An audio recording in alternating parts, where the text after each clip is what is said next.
Good morning guys. আজকে আমি তোমাদেরকে দেখাবো as a hotel management student আমাদের কিচেন প্র্যাকটিক্যাল ক্লাস কেমন হয়। So this is our kitchen, আর এখানে লেখা হচ্ছিল আজকের মেনুটা যে কি কি বানানো হবে। সো তোমরাও একটু দেখে নাও। মেনু লেখার পর স্টার্ট হলো প্রিপারেশন।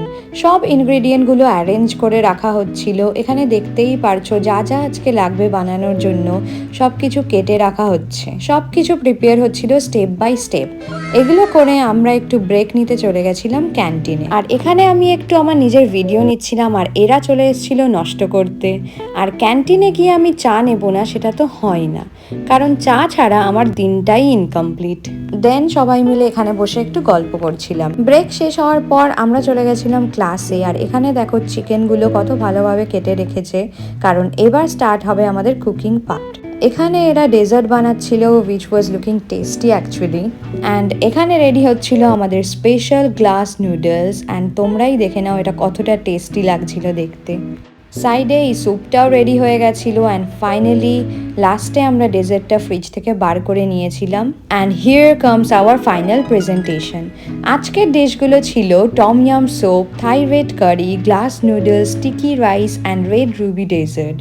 আমার সব থেকে ফেভারিট ছিল অবভিয়াসলি এই ডেজার্টটা। Seriously it was so good. আর একটা ডেজার্ট আলাদা করে আমরা রেখেছিলাম ম্যাঙ্গো সিরাপ দিয়ে খাবো বলে, and it was next level. এরকমভাবে আমাদের কিচেন প্র্যাকটিক্যাল ক্লাস হলো ওভার, আর আমি বেরিয়ে পড়েছিলাম কলেজ থেকে।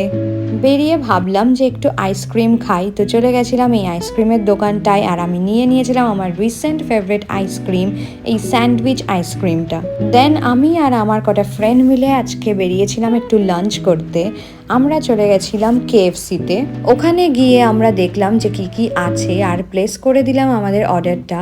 আমরা এই কেএফসিটাই ফার্স্ট টাইম এসেছিলাম, সো দেখলাম যে অ্যাম্বিয়েন্সটা বেশ ভালোই এখানে।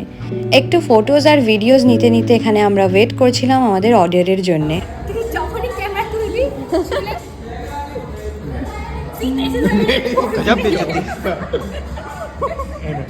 এখানে চলে এসেছিল আমাদের order, the ultimate saving bucket.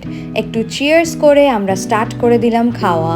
Lunch শেষ করে নিয়ে আমাদের প্ল্যান ছিল ওরা আমার ফ্ল্যাটে আসবে, সো ওদেরকে নিয়ে আমি চলে এসেছিলাম আমার ফ্ল্যাটে। দেন একটু গল্প করে ওদেরকে একটু আমি যেখানে থাকি সেই জায়গাটা ঘুরিয়ে দেখাচ্ছিলাম। তারপর ওরা চলে গেল। And that's all for today. See you guys in my next blog.